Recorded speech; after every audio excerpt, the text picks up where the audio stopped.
ಇನ್ನೇನ್ ಹೇಳ್ಬೋದು ನೀವು? ಈ ಕಡೆಯಿಂದ ಹಿಡಿದ್ರು ಆ ಕಡೆಯಿಂದ ಬಿಟ್ರು ಅಂತ. ಆಡೋರ್ಗೆ ಏನಿದೆ ಕಾನೂನು ಅನ್ನೋದು ಗೊತ್ತಿರಲ್ವಲ್ಲ, ಆ ತರ ಮಾತಾಡೋರ್ಗೆ. ಬೆಳಗ್ಗೆ ರಾತ್ರಿ 8 ಗಂಟೆಗೋ 9 ಗಂಟೆಗೋ ಟಿವಿಲ್ ಕೂತ್ಕೊಂಡು ಮಾತಾಡೋರು ಒಂದಿನ ಕೇಸ್ ನಡೆಸಿದ್ರೆ ಗೊತ್ತಾಗಿಲ್ಲ.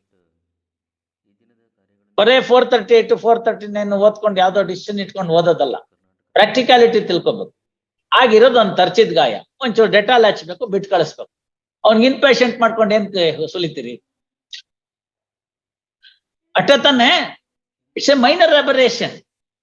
C all that is over. ಇನ್ನಿರೋದೇನು? ಅವನ ಡಾಕ್ಯುಮೆಂಟ್ ಇರ್ತಾನೆ, ಸಸ್ಪೆಂಡ್ ಆಗಿದ್ದಾನೆ, ಆಕ್ಸೆಸ್ ಟು ದಿ ಡಾಕ್ಯುಮೆಂಟ್ಸ್ ಇಲ್ಲ, ಮಾಡಿರೋದೇ ಹಲ್ಕ ಕೆಲ್ಸ.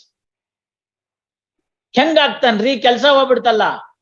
ಆಯ್ಕೊಂಡ್ ತಿನ್ನೋ ಕೋಳಿ ಕಾಲ್ ಕತ್ತರಿಸಿದ್ರು ಅಂತ ಗಾದೆ. ಈ ಕೋಳಿ ಇರುತ್ತೆ ನೋಡಿ, ನೀವು ಸಾಕಿದಿರೇನು? ಅವ್ರವ್ರು ಹಾಕಿಲ್ಲ. ಅದಕ್ಕೆ ನಾನ್ ನಿಮ್ನು ಕೇಳಂಗಿಲ್ಲ, ನನ್ನೂ ಕೇಳಂಗಿಲ್ಲ, ಯಾರನ್ನೂ ಕೇಳಂಗಿಲ್ಲ. ಇರ್ಲಿ ಬಿಡಿ. ಕುಕ್ಕುಟ ಉದ್ಯಮ ಅಂತ, ಈಗೆಲ್ಲ ಅದು ಉದ್ಯಮ ಅಂತ. ಈ ಕೋಳಿ ಏನಾಗಿತ್ತೆ ಅಂತಂದ್ರೆ ಹಂಗೆ ಬಿಟ್ಬಿಟ್ಟಿರ್ತಾರೆ ಹಿತ್ಲಿಗೆ. ಆಹಾರ ಧಾನ್ಯಗಳಲ್ಲಿ ಇತ್ಯಾದಿಗಳೆಲ್ಲ ಬಂದಿರತಕ್ಕಂಥ ಕಸದಲ್ಲಿ ಬಿದ್ದಂತ ಕಾಳುಗಳನ್ನ ಅದು ಕುಕ್ಕಿ ಕುಕ್ಕಿ ತಿನ್ಕೊಂಡೋಗುತ್ತೆ, ಅನ್ಕೊಂಡು. ಹಾಗೆ ಎಲ್ಲ ತಾನೇ ತಿಪ್ಪೆಲ್ ತಿರುಗಾಡಿ ತನ್ನ ಊಟ ತಾನೇ ತಗೊಂಡು ಬೆಳಗ್ಗೆದ್ದು ನೀವು ಮಾತ್ರ ಅಚ್ಚುಕಟ್ಟಾಗಿರ್ತಕ್ಕಂಥ ಒಂದ್ ಮೊಟ್ಟೆ ಕೊಡುತ್ತೆ, ಮರಿ ಹಾಕುತ್ತೆ, ಮತ್ತೊಂದ್ ಮಾಡುತ್ತೆ. ಈ ಆಯ್ಕೊಂಡ್ ತಿನ್ನೋ ಕೋಳಿ ಕಾಲ್ ಮುರಿದ್ರು ಅನ್ನೋ ಗಾದೆ ಏನು ಅಂದ್ರೆ, ಅದರದ್ದು ಕಾಲ್ ಮುರಿದಾಕ್ಬಿಟ್ರೆ ನೀವು ಕೂತ್ ಕಡೆ ಎಲ್ಲ ಫೀಡ್ ಮಾಡ್ಬೇಕಲ್ಲ. That's exactly what happens for this one. ನಾನು ಒಂದೇ ಪ್ರಶ್ನೆ ತಮ್ಮನ್ ಕೇಳೋದು, ಇವ್ರನ್ನ ಜೈಲಲ್ಲಿ ಇಟ್ಕೊಂಡು ಏನ್ ಮಾಡ್ತೀರಾ? 1.5 ಲಕ್ಷ ರೂಪಾಯಿ ರೆಡ್ ಹ್ಯಾಂಡೆಡ್ ಆಗಿ ಸಿಕ್ಕಿದೆ, ಇಟ್ಕೊಂಡಿದ್ದೀರಿ, ಸೀಸ್ ಮಾಡಾಯ್ತು, ಪಂಚನಾಮೆ ಆಯ್ತು, ಅವನ ಹತ್ರ ಎಲ್ಲ ಪುರಾಣ ಕೇಳಿದ್ದಾಯ್ತು, ಅವನೇನೋ ಬರ್ಕೊಟ್ಟಿದ್ದಾನೆ ಅದನ್ನು ತಗೊಂಡಿದ್ದಾಯ್ತು, ಡಾಕ್ಯುಮೆಂಟ್ ಸೀಸ್ ಮಾಡಿದ್ದಾಯ್ತು, ಸಸ್ಪೆಂಡ್ ಮಾಡಿದ್ದಾಯ್ತು. What is the fun in keeping this fellow behind the bars? That's all. No, ಅಷ್ಟೇ. ವೆಹಿಮೆಂಟ್ಲಿ ಅಪೋಸ್ಡ್ ಅಂತ ಬರೀತೀನಿ. 27ನೇ ತಾರೀಕು ನೀವು ಹಾಕೊಡ್ಬೇಕು. ಇದ್ರಲ್ಲೆಲ್ಲ ನಾನು ಸಮಯ ಕೊಡಕ್ಕಾಗಲ್ಲ. ನಿಮ್ಗೆ ಲೋಕಾಯುಕ್ತಕ್ಕೆ ಜಾರಿ ಮಾಡಿದ್ರೆ ಯಾರು ಬರೋದಿಲ್ವಾ? ನೆನ್ನೆನೂ ಒಂದ್ರಲ್ಲಿ ಸರ್ವಿಸ್ ಅಂತಿದೆ, ಯಾರನ್ನ ಹಾಕೊಂಡಿಲ್ಲ. ಹಿಂಗಾದ್ರೆ ನಾನು ಪಾಟೀಲ್ರಿಗೋ ಅಥವಾ ನಮ್ಮ ಪಣೀಂದ್ರರ್ಗೋ ಕೇಳ್ಬೇಕಾಗತ್ತೆ, ಯಾಕೆ ಏನಾಗ್ತಿದೆ ಆಫೀಸಲ್ಲಿ. Served on you, nobody is representing you. ಅಂದ್ರೆ ನಾನು ಪ್ರಸಾದ್ ಅಲ್ಲ, served on Lokayukta, nobody is engage. ನಾನು ಅದೇ ಬರ್ದ್ಬಿಟ್ಟು ಗ್ರಾಂಟ್ ಮಾಡ್ಬಿಡ್ತೀನಿ. ಮೊದ್ಲೇ ಗಲಾಟೆ ನಡೀತಾ ಇದೆ, ಇನ್ನೊಂದಷ್ಟು ಸೇರಿಸ್ಲಿ ತುಪ್ಪ. ದೊಡ್ಡ ಕೇಸು ಸಣ್ಣ case. You are right, you are right, you are right, you are right. Crime is a crime. Prasanna, what is it that you can say? You also appeared for authorities. Allah, you also earlier appeared for authorities, and you know what is the resistance and what is the non-cooperation in few matters. So ಹಂಗಾಗಿ ಅದೆಲ್ಲ ಇರ್ಲಿ. ನೋಡಿ, ಇಂಥ ಪ್ರಕರಣಗಳಲ್ಲಿ ಆರೋಪಿಯನ್ನ ನ್ಯಾಯಾಂಗ ಬಂಧನದಲ್ಲಿ ಮುಂದುವರಿಸುವುದು ಉಚಿತವಲ್ಲ. ಅವ್ರಿಗೆ ಕೊಡ್ತಕ್ಕಂಥ ಊಟ ಇದೆಯಲ್ಲ, ಅದು ನಾನು, ತಾವು, ಅವರು ಎಲ್ಲ ಕೊಡ್ತಕ್ಕಂಥ ಟ್ಯಾಕ್ಸ್ ಪೇಯರ್ಸ್ ಮನಿಯಿಂದ ಅವ್ರಿಗೆ ಊಟ ಕೊಡೋದು UTPಗೆ. ಯಾಕೆ ಕೊಡ್ಬೇಕು? ನಿಮ್ ಪ್ರಕಾರ ಅವನು ಈಗಾಗ್ಲೇ ಸಿಕ್ಕಾಪಟ್ಟೆ ತಿಂದ್ಬಿಟ್ಟಿದ್ದಾನೆ ಅಂದ್ರೆ ನನ್ನ ದುಡ್ಡಿಂದ ಅವನ್ ಯಾಕೆ ಊಟ ಮಾಡ್ಲಿ? ಅಲ್ಲಿ ಜೈಲಲ್ಲಿದ್ದು ಹೊರಗಡೆ ಇದ್ದು ಏನ್ ಬೇಕಾದ್ರೆ ಮಾಡ್ಕೊಂಡು. ಗೊತ್ತಾಯ್ತಲ್ಲ? ಯಾವ ಪ್ರಕರಣಕ್ಕೆ ಕಸ್ಟೋಡಿಯಲ್ ಇಂಟ್ರಾಗೇಷನ್ ಅಥವಾ ಕಸ್ಟೋಡಿಯಲ್ ಟ್ರಯಲ್ ಬೇಕಾಗಿದೆಯೋ ಅಂತದ್ರಲ್ಲಿ ನೋಡೋಣ. ಕೊಡ್ಬೇಕಾದ 1.5 ಲಕ್ಷ ರೂಪಾಯಿನ ಸೀಸ್ ಮಾಡಾಯ್ತು, ನಂಬರ್ಸ್ ನೋಟ್ ಮಾಡಾಯ್ತು, ಅವನದು ಸ್ಟೇಟ್ಮೆಂಟ್ ತಗೊಂಡಾಯ್ತು, ರೆಡ್ ಹ್ಯಾಂಡೆಡ್ ಆಗಿ ಹಿಡಿದಿದ್ದೀರಿ, ಕಲರ್ ಟೆಸ್ಟ್ ಪಾಸ್. ಇಂಥ ಪ್ರಕರಣದಲ್ಲಿ ಬೈ ರೊಟೀನ್ ಬಿಟ್ಬಿಡ್ಬೇಕು. ನೀವು ನ್ಯಾಯಾಂಗ ಬಂಧನ ಕಳ್ಸೋದೇ ತಪ್ಪು. ಆಯ್ತು ಸ್ವಾಮಿ, ಹಿಡ್ಕೊಂಡ್ ಬಂದಿದೀವಿ, ಹೊರಗಡೆ ಬಿಟ್ಬಿಡಿ, ಏನೋ ಒಂದು ಬಾಂಡ್ಗಿನ್ ತಗೊಂಡು. ನಾವೆಲ್ಲ ಹಾಗೆ ಮಾಡ್ತಾ ಇದ್ವಿ. ಅದನ್ನೇ ಸತೀಂದರ್ ಕುಮಾರ್ ಕೇಸ್ ನಲ್ಲಿ ಆನರಬಲ್ ಸುಪ್ರೀಂ ಕೋರ್ಟ್ನವ್ರಿಗೆ ಹೇಳ್ರು, ಕ್ಲಾಸಿಫೈ ಮಾಡಿ. ಇಂಥ ಪ್ರಕರಣಗಳಲ್ಲಿ ನೀವು ಅಪೋಸ್ ಮಾಡುವಂಥದ್ದು ಏನಿಲ್ಲ. ಹೇಗೂ ಈ ಪ್ರಕರಣ ಎಕ್ಕುಟ್ ಹೋಗುತ್ತೆ, ಆಮೇಲೆ ಅವನ್ಗೆ ಅದೇನೋ ಆಪಲ್ ಹಾರನೋ ಏನ್ ಬೇಕಾದ್ರೆ ಹಾರನೋ ಹಾಕಿಸ್ಕೊತಾನೆ. ಒಡೆ ಹಾರ ಒಂದ್ ಹಾಕಿಲ್ಲ ನೋಡಿ, ಆಂಜನೇಯಂಗ್ ಮಾತ್ರ ಹಾಕಿದ್ದಾರೆ ಒಡೆ ಹಾರ, ತಿಥಿಗ್ ಮಾತ್ರ ತಾನೆ ಹಾಕೋದು, ಅದೊಂದು ಹಾಕಿಲ್ಲ, ಇನ್ನೆಲ್ಲ ಹಾಕಿದ್ದಾರೆ ಹಾರಗಳನ್ನ. ಆಪಲ್ ಹಾರ, ಆ ಹಾರ, ಈ ಹಾರ ಹಂಗ ಹಾಕಿಸ್ಕೋತಾರೆ. ಆದ್ರಿಂದ ಈಗ ಎಷ್ಟು ದಿನ ಅವನು ಜೈಲಲ್ಲಿ ಇರ್ತಾನೋ ಅದೇ ಅವನಿಗೆ ಶಿಕ್ಷೆ ಅಂತ ಒಂದು ಭಾವನೆ ಬಂದ್ಬಿಟ್ಟಿದೆ. ಆ ಭಾವನೆಯನ್ನ ಕಿತ್ತೊಗಿಬೇಕು. ಗೊತ್ತಾಯ್ತಲ್ಲ? ಆ ಭಾವನೆನ ಕಿತ್ತೊಗಿಬೇಕು. ಪ್ರಕರಣದ ಅರ್ಹತೆ ಮೇಲೆ ಜಾಮೀನು ಕೊಡೋದು ಬಿಡೋದು ಮಾಡ್ಬೇಕು ಅಂತ ಅಭಿಪ್ರಾಯ ಪಟ್ಟಿದ್ದಾರೆ. ನಾನು tell me no, I am not here, that's not a ground for, see that is not a ground to detain, that is not a ground to reject.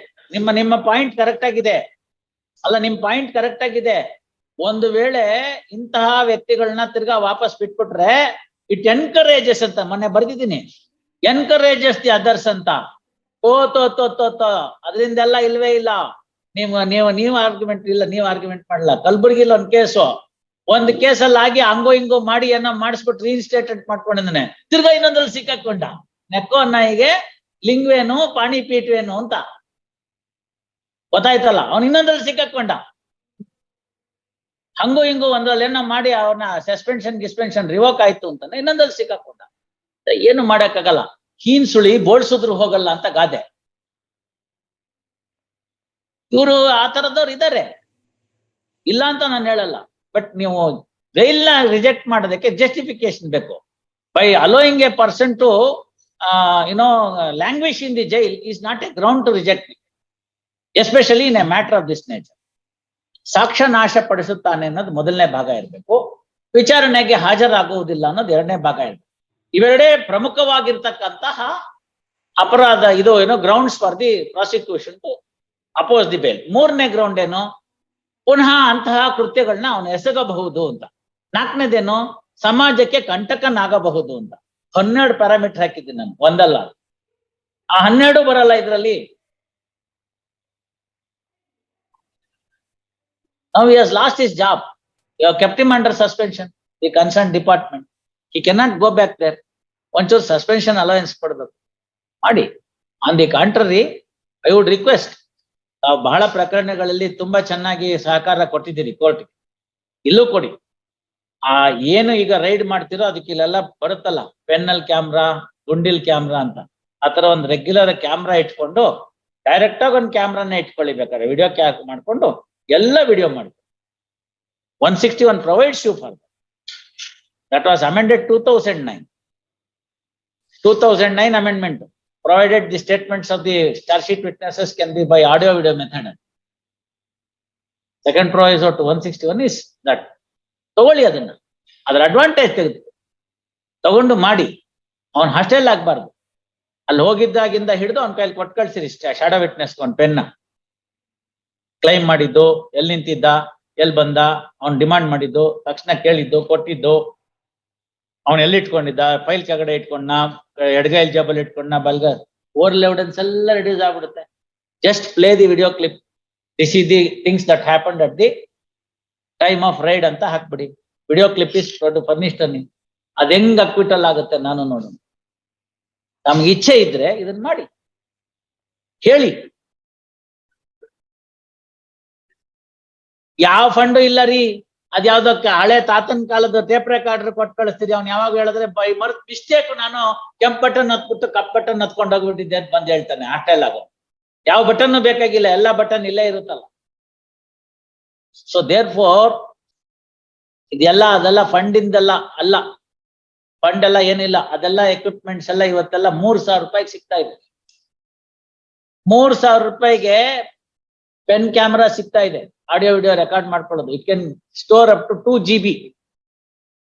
ನಿಮ್ ರೈಡ್ ಎಷ್ಟೊತ್ತಾಗುತ್ತೆ? 3 ನಿಮಿಷ, 5 ನಿಮಿಷ ಅಷ್ಟೇ. ಅಷ್ಟ್ರೊಳಗಡೆಗೆ ಎಷ್ಟು ಬೇಕೋ ಅದನ್ನ ರೆಕಾರ್ಡ್ ಮಾಡ್ಕೊಳ್ಳಿ. Follow me. So that's all that is required. ಅದನ್ನ ಹೇಳಿ. ತಮ್ಮ ಇಬ್ರು ಒಳ್ಳೆ ಎಕ್ಸ್ಪೀರಿಯನ್ಸ್ ಇರ್ತಕ್ಕಂಥವ್ರು ಇದ್ದಾರೆ ನ್ಯಾಯಮೂರ್ತಿಗಳು, ಅವ್ರ ಹತ್ರ ರಿಕ್ವೆಸ್ಟ್ ಮಾಡ್ಕೊಳ್ಳಿ. ಏನಾದ್ರೂ ಯಾವ್ದಾರ ಪ್ರಕರಣದಲ್ಲಿ ಕೋರ್ಟ್ನ ಅಬ್ಸರ್ವ್ ಮಾಡ್ಬೇಕು ಅಂತ ಹೇಳಿದ್ರೆ ಹೇಳಿ, ನಾನು ಬರಿತೀನಿ. Already I return one from Dharwad, how to collect the data ಅಂತ. ಇನ್ನೊಂದ್ರಲ್ಲಿ ಬರ್ದು ಕೊಡ್ತೀನಿ. ಅದಕ್ಕೇನ, that is the best way that you can arrest this menace of hostile. Once you arrest that menace of hostile, things will move. Monday ಹಾಕ್ಬಿಡಿ, ಮಾಡೋಣ. Yes sir, Monday.